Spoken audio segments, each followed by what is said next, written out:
So today we're going to talk about building breakthrough brands and kind of what that process looks like and your unique perspectives. And so I'll get started by introducing myself. My name is Aron Pobereskin, and I head up strategy at Ruckus. We're an executive recruiting firm focused on top-level talent for various brands and organizations. And previously, I worked with you both building a brand called Best Behavior, not to bury the lead, but would love to get intros from you all. Cyrus, we can start with you, and then Aron will go to you, and then we can kind of dig into everything.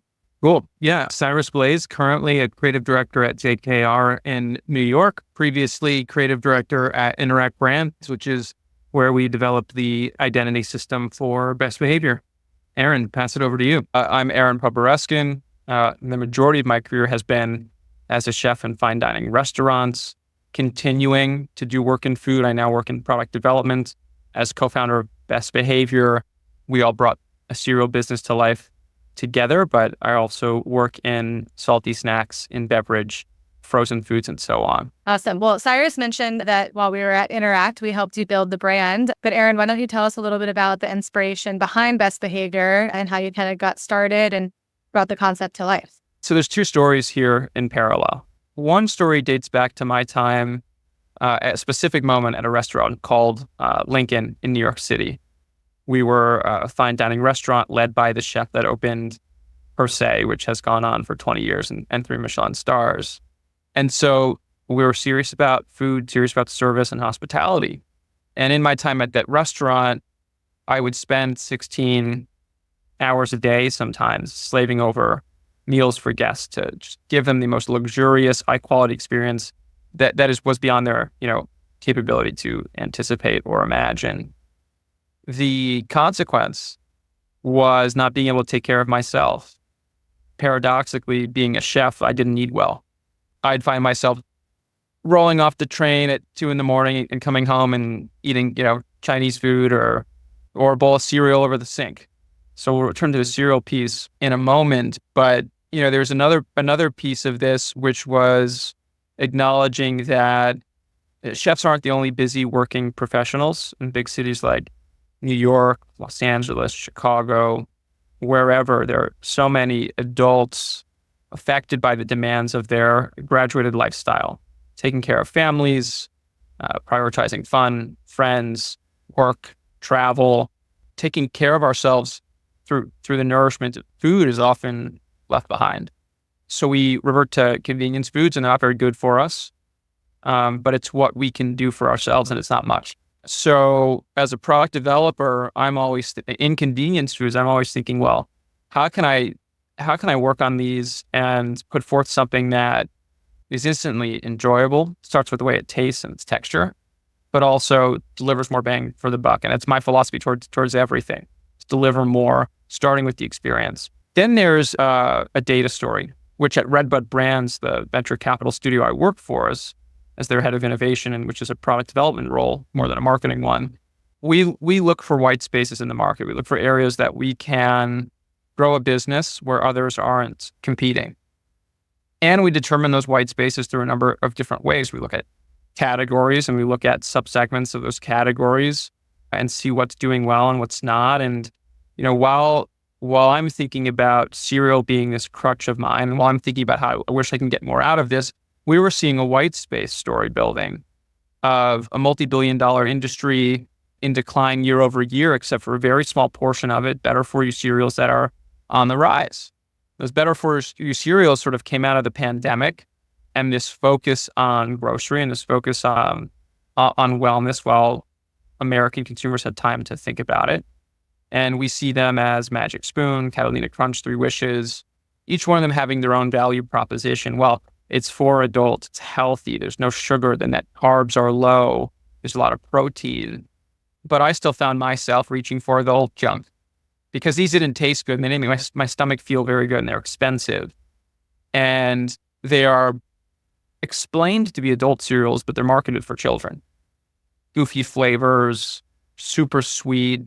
And so there was a convergence of these two stories. The data story, which said there's room for improvement here, on a market level, room to do better for consumers, millions and millions of dollars if we do the job right. And another story, which is more personal, which was I've got to start taking care of myself as someone who takes care of other people through food. I've never done that for me. we put the two together and you have a chef-crafted cereal brand. And we needed some help to tell that story, which is where, you and Cyrus had come in. We worked together with Interact. So I think that comprehensive look at it. For sure. No, it's great background. And do you want to kind of share with everyone what the flavors were and kind of give a little bit of background on how it started and how it kind of improved and evolved over time? Definitely. Where it started was not out of a place of focus. And one of the things that we try to do best is eliminate anything that doesn't need to be there. It's a classic lesson of a chef in putting a menu together or a dish. Strip things away until you have what is fundamentally necessary and what delivers. And so we had all these ideas. Oh, we're going to be high in protein, all these different shapes, high in fiber, no sugar whatsoever, all these different wacky flavors and inclusions and marshmallows and all this stuff.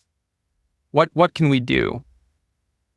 And then we took this more minimalistic and sort of focused lens and put that over our eyes and saw the rest of the playing field and what they were doing and how to be different. I'll say again, we decided this is an adult cereal. That was one of our biggest sort of, I don't know how to put this correctly. That a huge realization to us was that these adult brands weren't marketed to adults. So we thought, even before we started thinking about flavors and nutrition ingredients, no cartoons, nothing too goofy. Let's speak to adults. How do we do that? Well, when we grow up, our desires change, our interests change. So there's a nutritional component. We use that as our base. It's sort of secondary. But then adults like to frequent hot restaurants. Adults like to lower not just their intake of sugar, but sugar in the profile of flavor foods that they like to eat. So this is where the flavor conversation starts. Chocolate's a main category, fruit's a main category, and so is cinnamon or pastry. And I began thinking about how these categories of flavors exist in my own adult palate and what I reach for that falls into them. So the flavors are mocha latte. And even as a kid, I began to acknowledge, wow, adults love chocolate with coffee with chocolate. Coffee is sophisticated, coffee is adult, and it's this perfect marriage of flavors. They sort of echo each other in that they have bitter notes, floral notes, aromatic notes.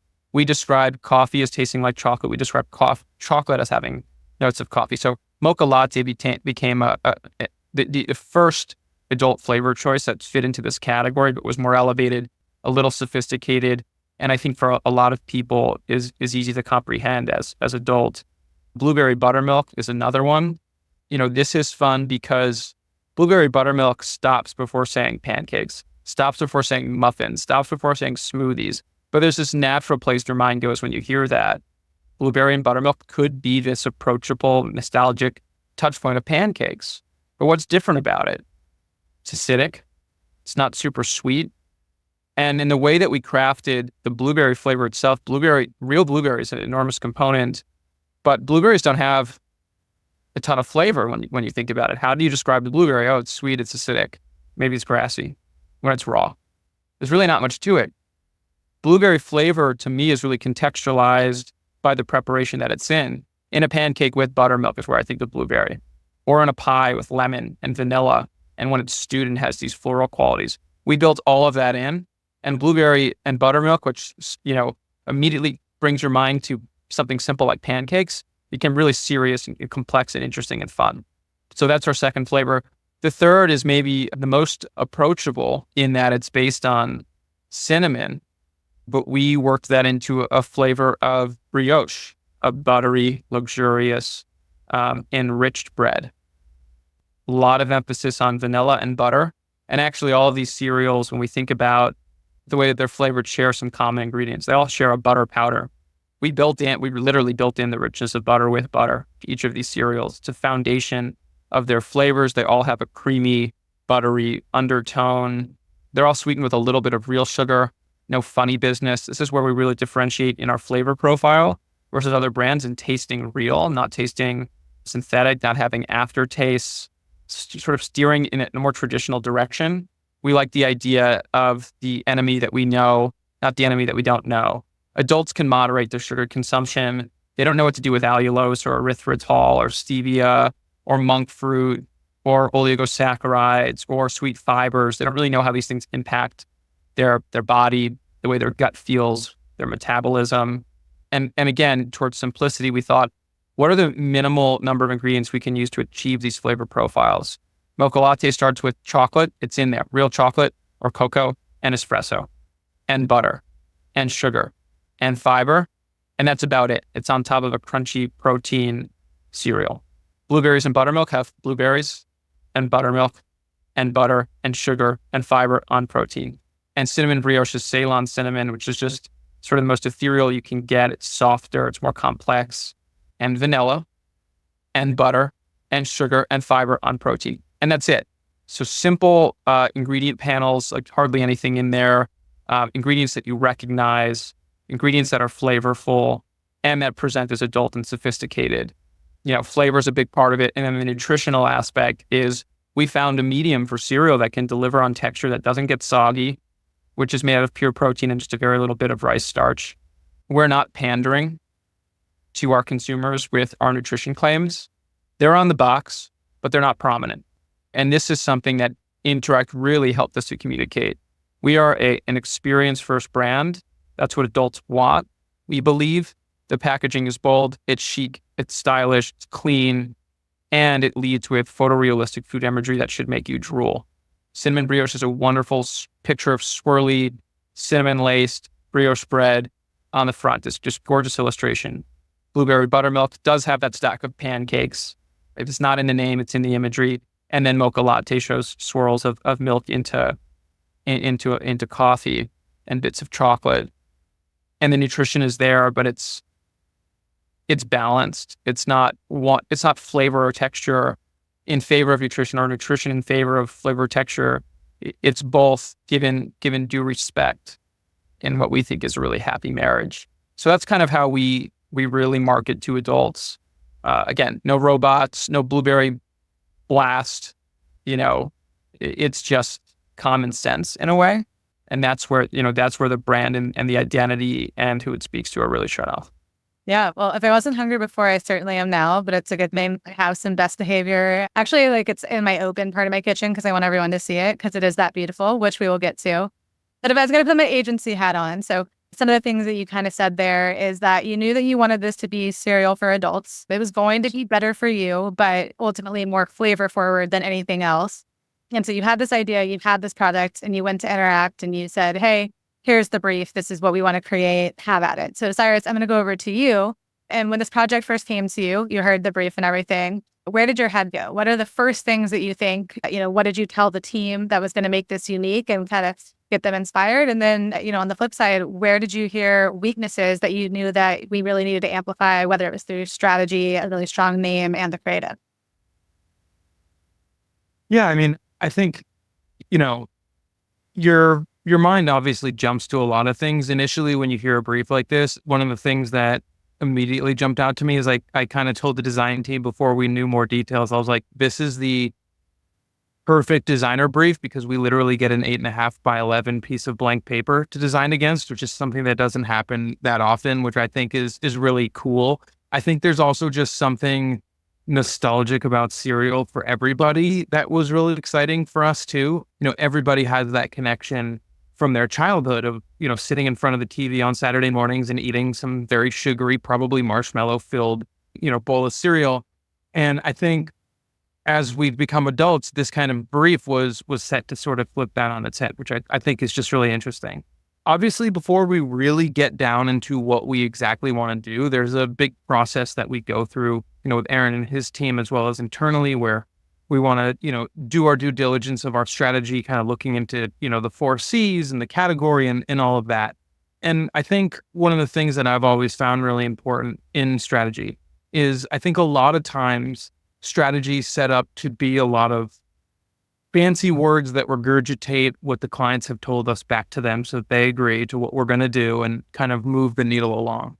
I think what's always been important through the design processes that we've tried to push at Interact and I try to push now is looking for the important tension points through strategy. And I think, with best behavior, I do believe they were there innately. I think, looking at the category being a lot of cartoons, being, adult, yet feeling very kiddie, looking for flavors that were more curated, but still tapping into a little bit of that nostalgia, while balancing that with a little bit more of this like belief that everybody deserves to kind of like eat better. I think there was a lot of like good tension in those ideas, and some of the stuff that we had called out early on was sort of finding those like tension and balance points, through our strategy. Things like, when Aron's talking about being really chef curated, that was obviously something that we were talking a lot about early on, but we kind of came to know that we're like, there's a balance there, right? Like we want all of our flavors to be really considered, but we don't want to be gastronomic. We don't want to turn people off. I think, Aron, when you were describing the blueberry buttermilk, it's like the perfect example of that, where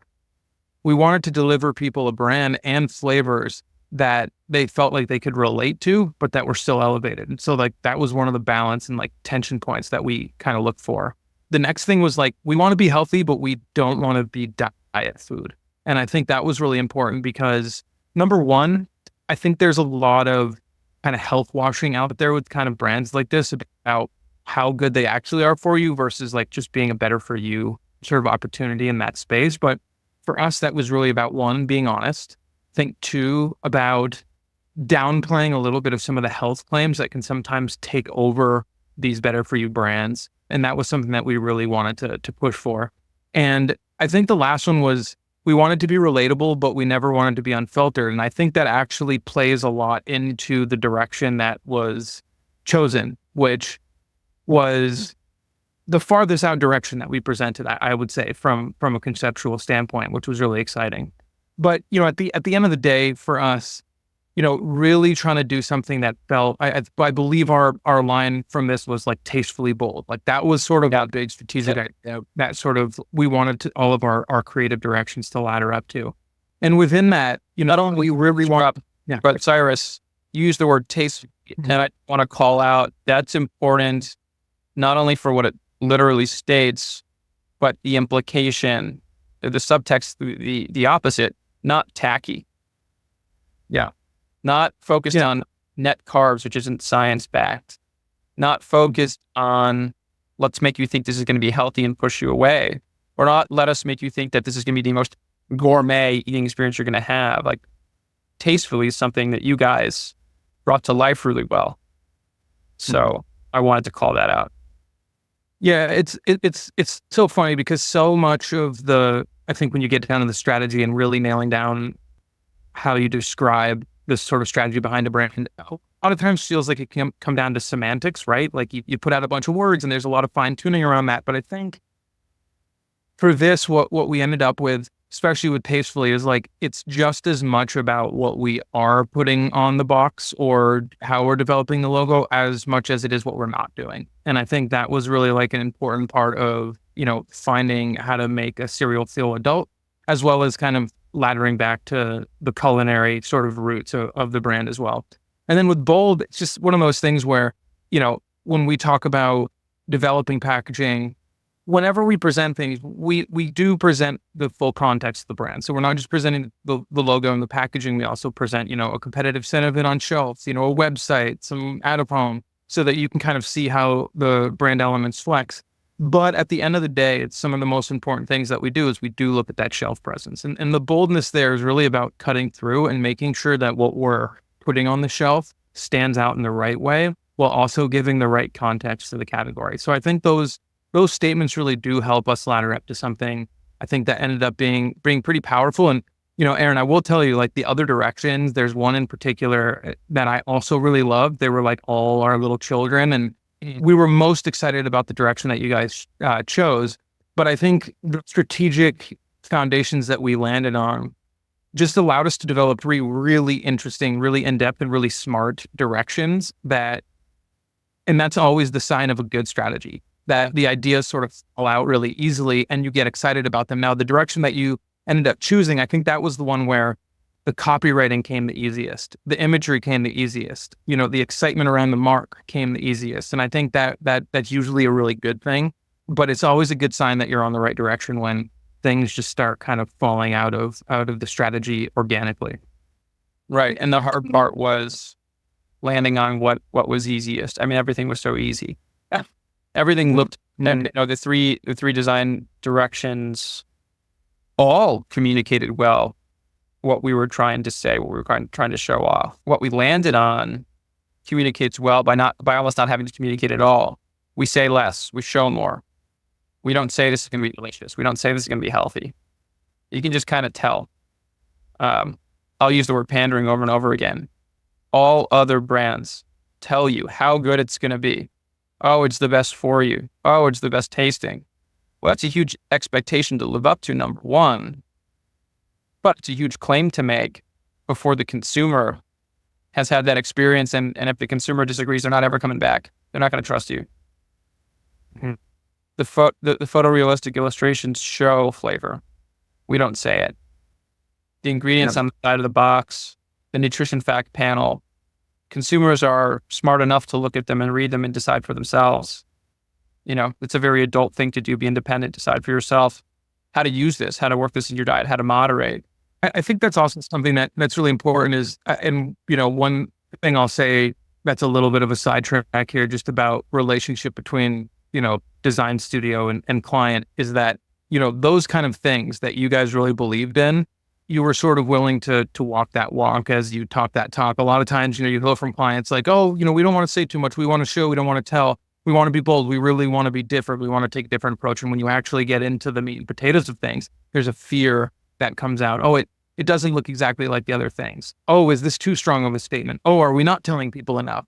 And I think, trusting the process and trusting the theory and the strategy and the work that we've done and allowing that work to come out is also something that comes from like a really trusting relationship between the client and the studio. And I think that's something that we had with this project as well.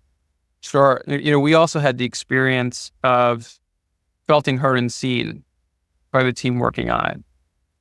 Not trying to shape us into your own idea of what this should be, but taking our broad directive, in some areas very, very narrow, but not changing it too much, just shaping it correctly. Yeah, I think I could call the most serious bit of direction was no gradients, please. So I've been waiting. Tacos, I keep forgetting. The first interaction that Cyrus and I had, I was like, please, for the love of God, do not show us a sunrise, sunset, color gradient. We don't want it. Music to my ears. Yeah. And that was his response. And that's maybe one of the earliest indications we had the right partner in this.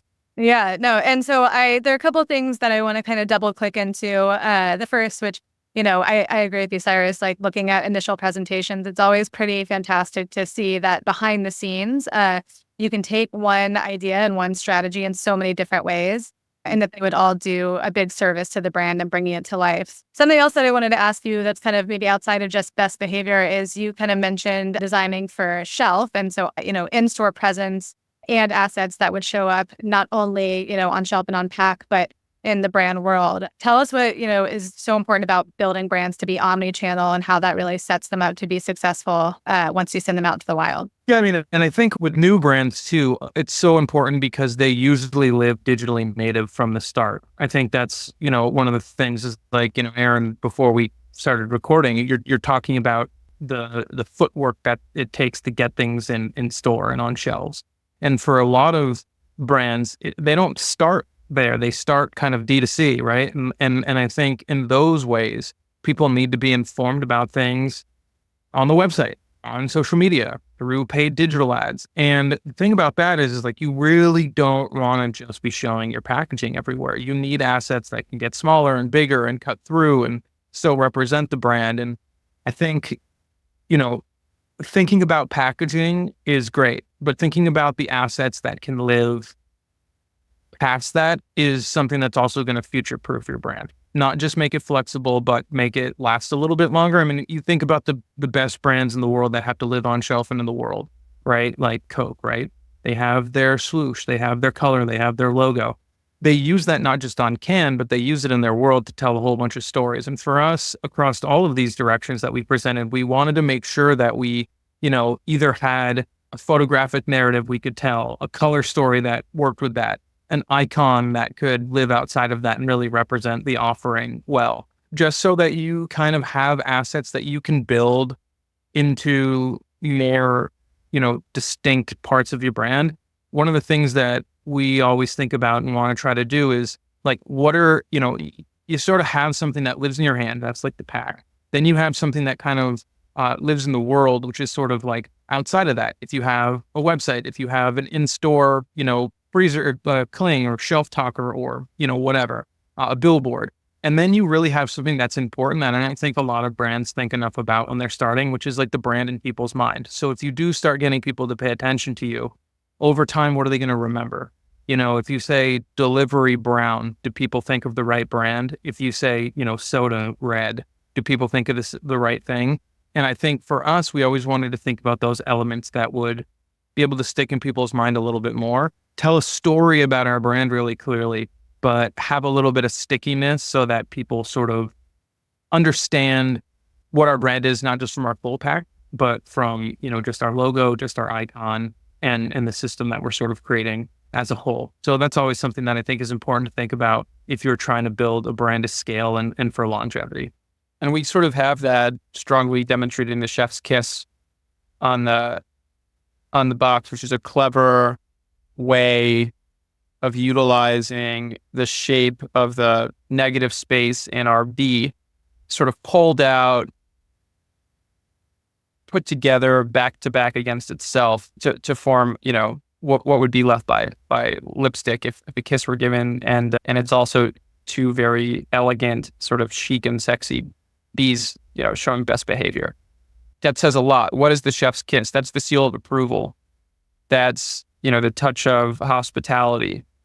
It's also something a little more like risque to put on a cereal box in an aisle where you're going to be shopping for your kids too. That's what I think of as sticky more than anything else, more than cinnamon and sugar, more than stewed blueberries is the kiss. Yeah, so I pulled it up here so that, everyone could also see what the final product looked like. And yeah, I mean, that was a really good breakdown of everything and some of the elements that, were really ownable to best behavior and helped create this breakthrough system. Before we kind of talk about the visuals anymore as well, I think, we kind of jumped right over the name itself, best behavior. So, whoever wants to take this one, what does that mean, right? I know, there were a lot of different names presented, but ultimately, why did this one resonate? And how did we kind of end up bringing this to life in that way? Cyrus, do you want to go first? Yeah, I think let me go first and I'll talk a little bit just about the process and all of that. To be honest with you, I do not remember the full list of names that we had presented. And obviously naming is always a process because you want to find something that's solidly trademarkable, and that could be harder and harder in categories that are busier. But I love naming. Naming is so much fun. And it's also really difficult because what you want is something that's ownable. What you want is something that kind of hits on the concept of the brand. However, I don't feel like you ever want it to be too on the nose. You know what I mean? Like you could have probably called this adult cereal and that would have been interesting, but you need something that makes people wonder a little bit, has a little bit of intrigue, has something that they have to discover about it. And I think what's great is using sort of starting that process of, I mean, man, we probably start with a list of between 500 and 600 names. From there, we go through and filter down to, what the team likes the most. We probably narrow that list down to somewhere around 50. From there, we take that into, some light legal checks, Google searches. We look for websites that, have the domains purchased in those names so that we rank each name from sort of, oops, there's another snack food brand that has this. That's probably too close. Oh, there's a shoe brand named this. Maybe that's a medium concern. Oh, we didn't find anything here. These ones are the safest. And, I don't remember the final list of, we usually recommended anywhere between, 5 and 15 names, depending on how many we liked. I don't remember any of them. I think it's testament to what we chose without looking back, without reflecting on, what could it have been? We just landed at something. Yeah. Yeah. And I think like that comes through just like when we go into the naming, we have reasons why we like names. We have stories behind them. When we present them, we don't just give you a list. We say, here's this name, here's what it means to us. Here it is in a sentence. Here's how, say it out loud to yourself. Take some time with it.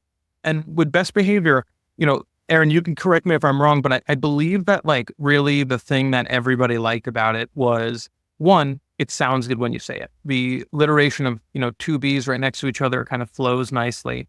But it was really that idea. And I think we talked a lot about you eating cereal over a sink for a long time and how like, or a garbage can. And it was something where we're like, we want this to be sort of like an adult brand about sort of like misbehaving a little bit, that moment of you just kind of eating what you could over the garbage can, but we wanted to kind of be the brand that was correcting you to do something better for yourself. And so we were always going to be there for sort of you being on your best behavior, but we actually sort of flipped that a little bit with the design direction, giving it a little bit more edge, making sure it was a little bit more almost of like,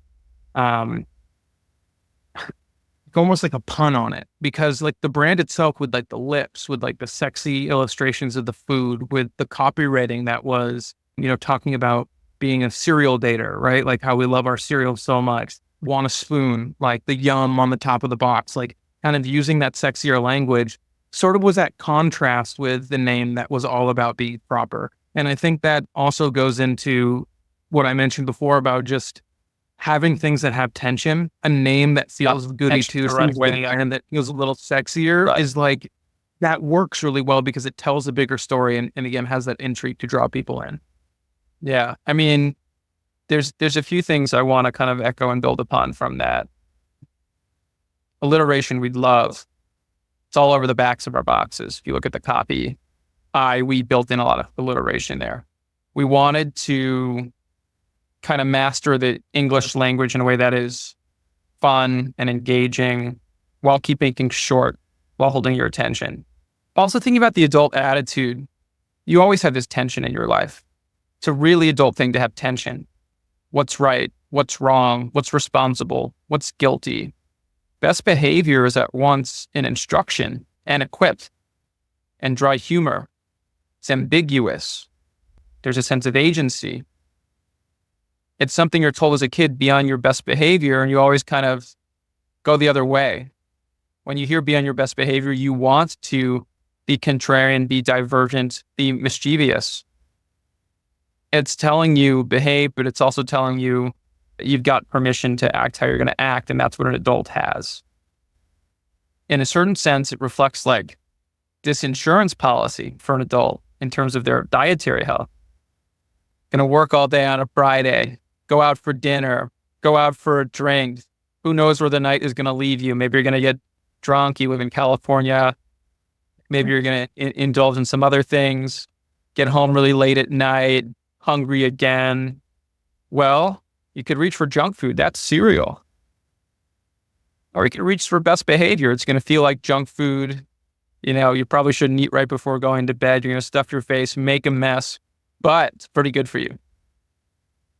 So there's that gray area. There's that tension of you can use this to support a healthy lifestyle and to support a sort of rambunctious lifestyle at the same time. Best behavior is an adult's check on themselves, their own sense of agency. Again, I'll return to use this how you want. Use this at your own discretion and have fun with it. And don't be too serious. And is it a joke or is it serious? Like, to me, that's just like, it really messes with your mind, best behavior, when you hear that. It's just like, it could go either way. It's up to the consumer. It's up to you. And that's where we leave everything with this brand. We leave it all out on the table. It's up to you how you interpret the name, how you incorporate it into your diet. But let it be up to you with the confidence that it's not going to let you down. If you're looking for indulgence, if you're looking to show off your style, it's a pretty awesome thing to have on your kitchen counter or your shelf. It's beautiful and it's nice to look at. It's nice to crunch on. It's nice to eat. It's a dessert. It's a snack. It's a breakfast. So all these different things, and we're just not going to tell you what to do with it. Again, you're the adult. You decide. Be on your best behavior, whatever that means to you. I think that's such a fun concept. Mm-hmm. Yeah, you guys have kind of painted it nicely, right? There's a dichotomy here. You talk a lot about tension and kind of different forces that are against each other. And it really did bring together this really beautiful, elevated system, kind of bringing it back again. We said we're going to talk about building breakthrough brands. And I know that the feedback has overwhelmingly been that this is just that.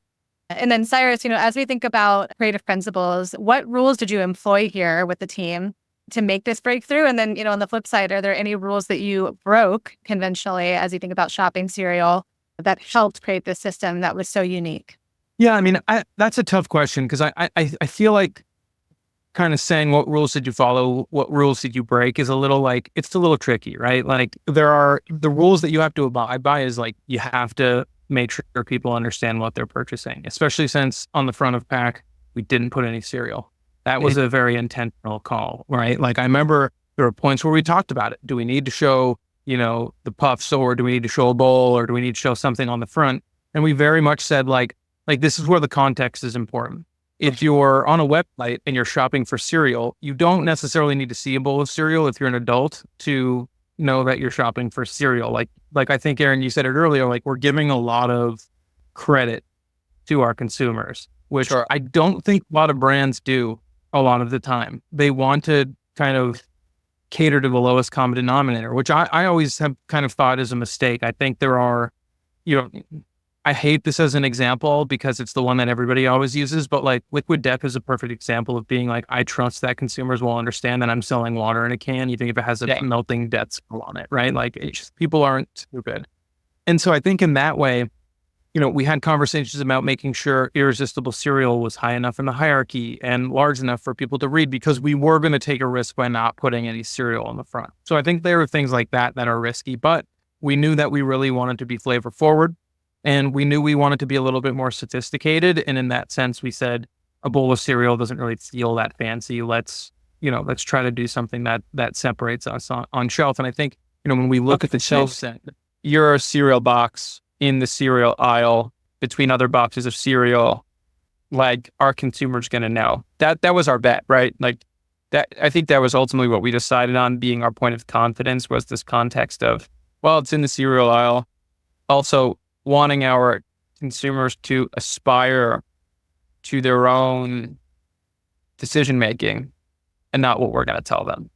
Yeah, and I don't know, let me see if I'll be able to share this really quickly because I do have that first round presentation. So obviously some of this is not final, but you can see when we put this next to, on one hand, the sort of direct D2C challengers, Magic Spoon, Three Wishes, things like that, you see that they're all going hyper bright colors, really poppy, really illustrative, a lot of kiddie influences. But on the other side, we always do balance that out with, well, what are the adult cereals? The one that looks like twigs and berries, right? The granolas, lovebirds, keto cereals, the better for you category. And I think when you look at best behavior versus this, you really do see that it's playing in neither sort of territory. It's sort of carving a little bit more of its own space out. On the right, what do you see? You see bowls of cereal. You see a lot of cereal, see a lot of spoons, see a lot of the actual, cereal, what do you call those? Puffs themselves, kernels. On the left, you see much more oh, look, it's an octopus and a cowboy. It's a lot of character-driven stuff. And what you see with best behavior is it's really just all about those unique sort of flavors and sort of mouth-watering, sort of enticing ingredients that you want to see in a way that feels really different from everything else. And so when we look at this, we go, can you quickly look here and identify that it's cereal? And secondly, does it look different than everything else that's around it? And I think that was a really nice balance that we struck with best behavior. We also talked about the idea of looking a little closer. Mm-hmm. And do we want this intrigue? Do we want to challenge the consumer? Usually our answer is no. Challenge the category, not the consumers, and interact, sort of top 10 commandment. But there's a little bit of this desire from us to want to make you look closer, pay attention a little bit more, engage with this. And when you don't see cereal right away and you have to read from some of the fine print, what does best behavior mean? Oh, and there's Irresistible Cereal. What are those little things at the bottom? Oh, just a touch sweet. You come to understand the flavor name and the profile. It's just more interesting. We'll call out, you showed this shelf set, and what we just saw was very bright. There was a lot of white there, which is atypical. But one thing that I think we mutually love is that white border on our box. Mm-hmm. where no matter what we put that box on the shelf against, there's a built-in separation that draws the eye. It's more of a target. And I think what's interesting too is like when you talk about challenging the consumer, one of the things that I think a lot of people just don't think about enough or ignore is that, if you're on shelves competing, where are you in the store? You're in the cereal aisle. Whether you're in Whole Foods or you're in, a Kroger or you're in a Market Basket or wherever, you know how big the cereal aisle is? It's an entire aisle to itself. You're in the cereal aisle. And I think like there's some of that where I think sometimes, studios and clients can sometimes talk themselves into being like, consumers will be confused about where they are and what they're shopping for. Well, if you're in the aisle that everything there is cereal, you know where you are. You know what you're shopping for, and therefore you can kind of play a little bit more. You see this done really well across different brands, like Bonds is probably the best one, the pasta where everything's blue and they were orange, right? Boom, the pop in sort of popcorn, like everybody was like cheddar is, orange and plain is red or, and you kind of have these like color coding systems that are universal everywhere. And then they said, actually, original is going to be blue and hot pink and cheddar is going to be teal and yellow, really sort of playing with that. And while we didn't take it, I don't think that far, I think we did look at everything and we said, what are the colors we can use? Ones that are a little bit, they're bright, but they're a little more pastel-y, and the kiss is really the pop of color. It's smaller. The white border to kind of give it a little bit more of this, like, talking about tastefully, done, that curation, it almost feels like a piece of artwork. Making the choice to not photograph the ingredients, but to have them illustrated by a very talented, she's graduated now, but she was an NYU student named Annie Chen who did them and was incredible. Like making that decision to have it be a piece of artwork and framing it up is those are all those little decisions that lead back to, the sort of brand why that we all agreed on in the strategy that just make it feel a little bit more breakthrough and a little bit more special. Everything you just mentioned, I think represents as a team what we love, what we value. And that lends its own identity to this brand. It's not for everybody. It's for people who are going to appreciate the same things that we do. And it's our hope that our taste is as good as we believe it is. From taste being literal to the way the cereal flavors are composed and put together and stand up to the rest, and taste in terms of our color palette and, okay, it's bold, but it's slightly feminine and it's chic and that's unusual, to this appreciation for art, which I think we've got great artwork on these boxes. It was suggested to me by a friend that Ed Ruscha do the artwork. And I'm like, come on. But I think that we really came away with something special that these other cereal brands just don't have to offer, because we relied on our instincts. We relied on our own taste and things that we love. And I think that our belief is that it will resonate. Yeah. No, I think that's really great. And like, also, who knows, one day, you start with a brand, working with what you can for a startup. So maybe, who knows, we'll be illustrating best behavior front of pack artwork in 5 to 10 years, You can always aim high. I just wanted to add one more thing, Aaron. I don't know if this is necessarily about like what rules did we break and what not to do, but one of the things that I just always talked to my design team about is we have to aspire to have better taste than, other studios, the clients that we're working with. Like, and that's not shade thrown at the clients. That's like, I'm like, we have to understand that our clients' expectations of us are to hit here. Our expectations of ourselves need to be right here. We need to be above that. So we're always going above and beyond. So I think that's one thing that always sort of helped us try to push a little farther. And the second thing was we have to present work that we're excited about. The 3 options, Aaron, that you saw in our first design presentation, I think all of them were done to a level that we could have come honestly to production really quickly after that had we wanted to. But the reason for that is that the design team was excited about all of them. Thought all of them had a lot of valid, differentiators about them that worked differently, that met a different need or represented the brand differently. And I think when you present to a client and you are legitimately excited about what you're doing and you think each one is great. I mean, we did have our favorites, right? But like that is really going to cue, I think, a better client reaction. And not to be too cheesy, but I recently watched, what is that? God, it's the new reality show about real estate in Manhattan. What is it? Is it selling Manhattan? Is that what it is? The Manhattan one. let's see, $1 million listing New York. Is that what we got? No, it's his new one when he started his own company. I think Owning Manhattan or something like that. It's called something like Owning Manhattan.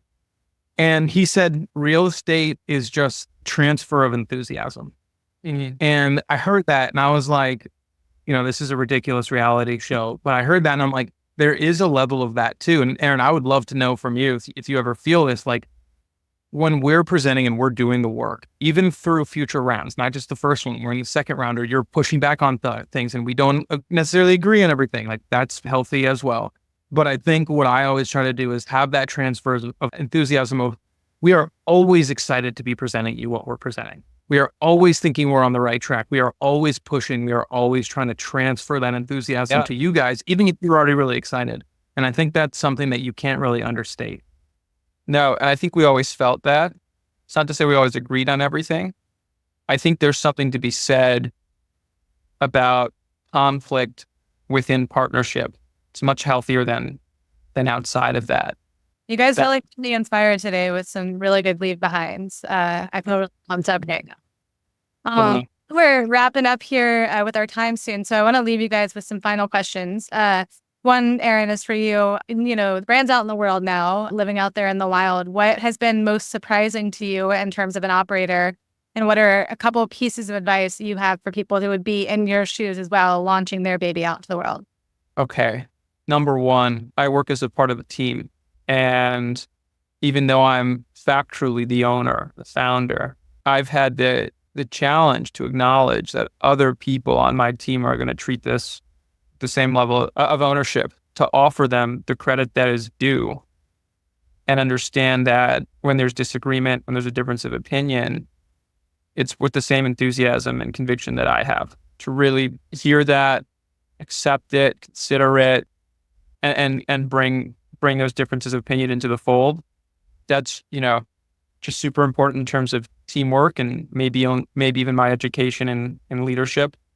That applies to all aspects of operations. Number two is understanding the concept of good enough. Everything that we landed on, from the formulation of the cereals to the artwork, the way we market, everything could be probably done better. We always think things can be done better. We're always going to try and do them better, but just getting it out there, getting it into the world, and as an owner, trying to be less of a perfectionist, understanding that good enough is acceptable is really important, because no matter what, people will like it, people won't like it.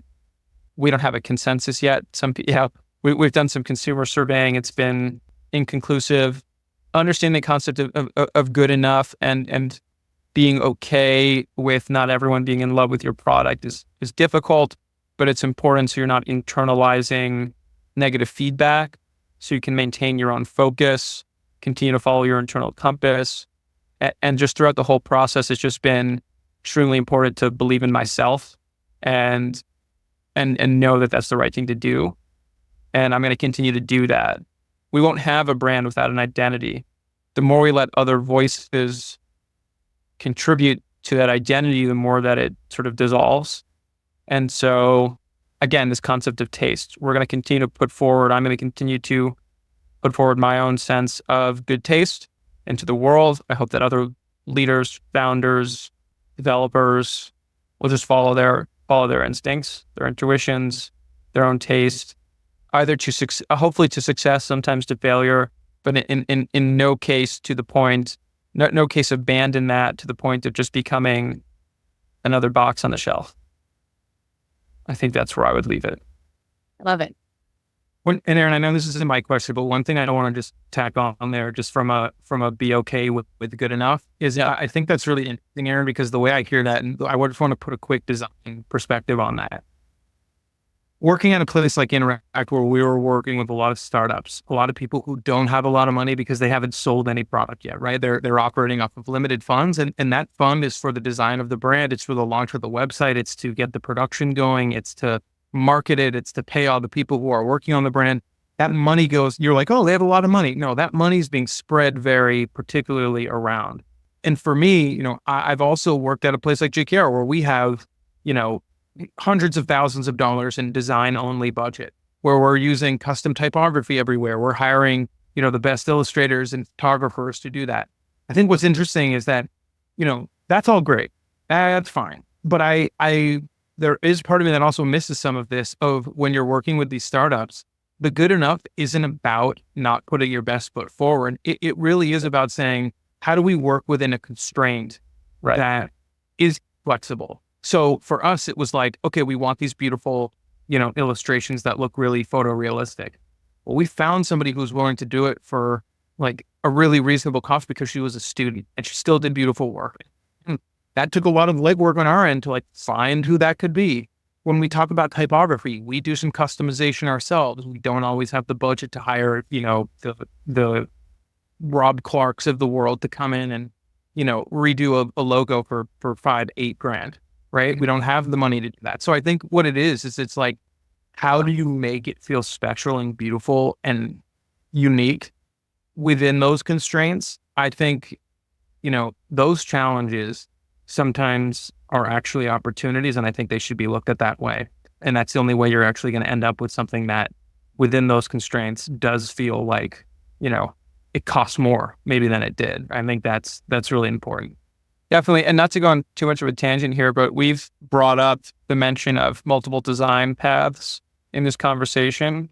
I remember one that spoke to a particular interest of mine, which was the way that words can look and the way that language can work. It involved no photography. It involved no illustration. It would probably have been the least expensive for us to pursue. In that situation, it was beautiful because of the emphasis put on language and typography. The words were beautiful enough. It was sort of this perfect font that was just so extremely elegant and took up a lot of space and, again, made you want to look closer and read more. Hopefully for another brand, we can utilize that design train. But that's one that was economical in the sense that less was more. I think that's the second time you said something that's music to Cyrus's ears. He really always wanted to get that editorial word for his concept out. So one day we'll get to One day. Enough. And that design, by the way, was, I think, inspired by another brand called something like From Roy or Made by Roy, a Pantone brand that we loved. The box was just a white box with beautiful typography. That was it. Yeah, definitely. All right. So the things I want you guys to leave here as we kind of wrap up is, we're talking to new talent all the time, especially here at Ruckus. And I know that likely you guys too are always kind of coaching people who come after you. And so what are some key pieces of advice? Aron, I know that you were working in restaurants and have a chef background and now you're running a brand. What would you tell people to kind of get to your situation? And then Cyrus, for you, you have had this creative director path where, to your point, you've been at really big agencies and small agencies and working with a host of different clients. Where would you tell them to really focus their efforts as they navigate their career? Great question. I would keep it simple. Let yourself be open to evolution. Identify what you are, or begin to identify what you think you're really good at, and think about where else you can apply that skill set. Think about it all the time.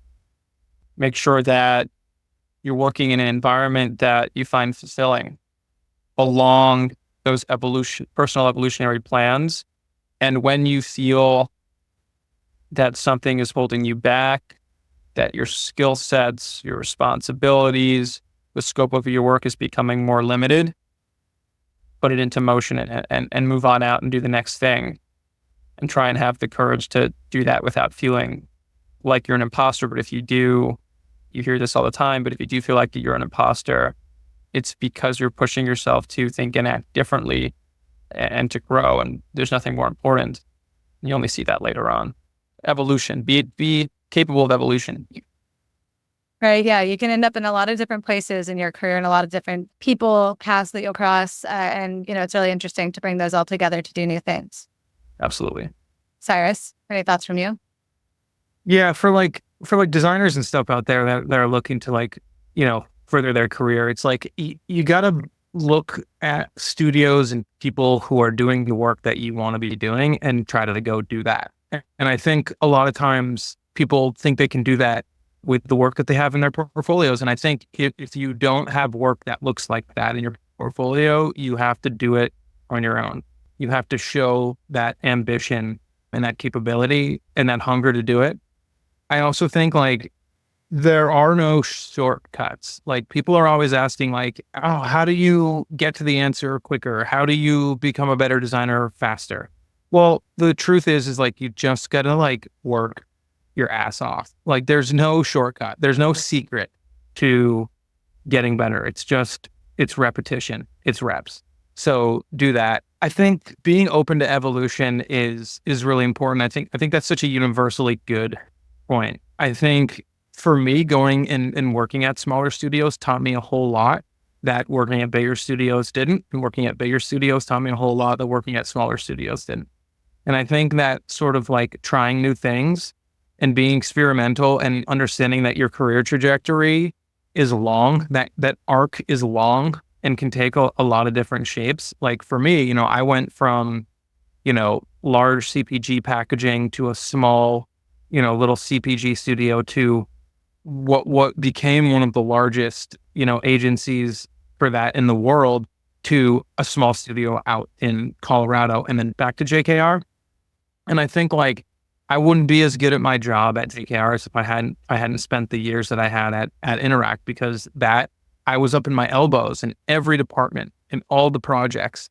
And that taught me a lot that I couldn't learn at a place like JKR, where things are very rigid and have a lot of layers and operate really differently because they can't afford to have that much, seismic activity happen in the studio with the brands they work at. So I would just say like, if you're not feeling it, go find something that you are and find the people that you want to aspire to be like and go figure out how to work with them. And if you do that, you'll find your way, you'll find your path. And Aaron, I'm sure that's the way it is, with chefs too. It's like, you want to learn how to, open a per se, go work at per se, right? You gotta put that work in and work with the people who are going to be able to get you to level up.